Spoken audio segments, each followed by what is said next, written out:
The first and foremost thing is, if anybody praises Aurangzeb or insults Chhatrapati Shivaji Maharaj, that person has no place in India or in Maharashtra.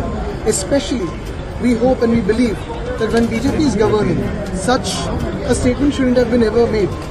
Now that it has been made, let me also tell you the truth that Abu Azmi is the B team of BJP. Every time BJP comes into trouble in Maharashtra, they activate Abu Azmi. That's what happened in the last session. If you remember, I had exposed the same thing. I had said that Abu Azmi is the B team of BJP. This time also, because we were raising the issue of Koratkar and Solapurkar, who have insulted Chhatrapati Shivaji Maharaj, we also raised the issue of Mr. Koshyari, who was the then governor who insulted Chhatrapati Shivaji Maharaj, Mahatma Jyotiba Phule and Savitribai Phule. That is why Abu Azmi has been activated.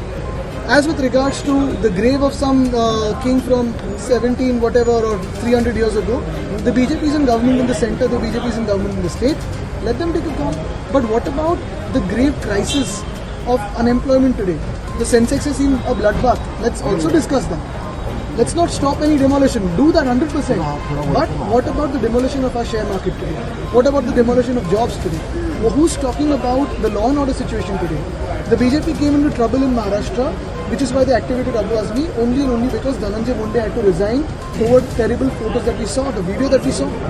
So the BJP also has to answer this even today. So we were asking for Abu Azmi's suspension yesterday.